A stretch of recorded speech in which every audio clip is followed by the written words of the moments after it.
Girls out there, frankly speaking, do not get married अगर आपके माँ बाप बोलते हैं कि इनके साथ शादी करना है, ये आपके लिए सही इंसान है, वो उनके हिसाब से सही होगा। मगर हमारी भी तो चॉइस होनी चाहिए, हमारी भी तो बस हमसे भी पूछा जाना चाहिए ना कि it's about our life decision. You can not take a decision of our life decisions like कि हमें इसके साथ रहना है, या ज़िंदगी भर आपने हमारी ज़िंदगी कंट्रोल की, जब आपका मन किया इस्तेमाल किया, जब मन किया छोड़ दिया। बच्चों को रोने के लिए भी लगते हैं, साइलेंट ट्रीटमेंट देना, मतलब what not they have done to us, खिलौने की तरह इस्तेमाल करना। When we want to have a life partner, we also want कि somebody will respect us as a human being, because ultimately हमें रहना उस इंसान के साथ। चार दीवारी में अगर सब पूरी दुनिया खाना पीना खा के शादी का चली जाएगी, I have to stay with that person, I have to take care of that person. I can not go back to my mom dad's house again कि नहीं ये लड़का मेरे लिए सही नहीं है, अब मुझे आपके पास वापस आना है। नहीं, नहीं हो सकता वो।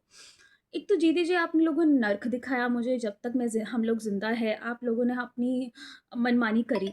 और जब हम अपनी लाइफ पार्टनर को चूज करना चाहते हैं, so you guys have to give us a some authority कि भाई तुझे ये लड़का पसंद है, you get married to this guy. Okay, if you want a support, if you want some kind of a help, you ask us, we will help you. That's it. ये support system होना चाहिए। And they should, if they do not respect our boundaries and they do not respect कि हमें कोई हक नहीं है अपना लाइफ पार्टनर चूज़ करने का, तो आपको भी कोई हक नहीं है अपने बच्चों पे हाथ उठाने का, अपने बच्चों से लालत देने का। आपको कोई हक नहीं है बच्चों की ज़िंदगी को कंट्रोल करने का। You have no right authority. Foreign में ये बहुत अच्छी चीज़ है कि after 18 you can leave your father mother house, but India में ऐसा रूल ही नहीं है। मतलब रूल होना चाहिए कि बच्चों को भी एक एक लिमिट तक माँ बाप के साथ रहने का एक वो होना चाहिए। ऐसा नहीं कि ज़िंदगी भर माँ बाप जीना हराम कर रहे हैं, परेशान कर रहे हैं, हाथापाई कर रहे हैं, गाली गलौज कर रहे हैं, उसके बाद बोलते हैं हम लोग माँ बाप हैं। क्यों क्यों पैदा किया बच्चों को? हाथ उठाने के लिए, गाली गलौज करने के लिए? I will not take a man kind of who will disrespect me as his wife, as a woman. I will not take that shit at any cost.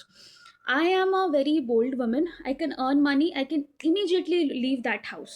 मैं छोड़ के चली जाऊंगी, मेरे को कोई फर्क नहीं पड़ता। मगर if a person will continue harassing me mentally like my father did, I will not take it.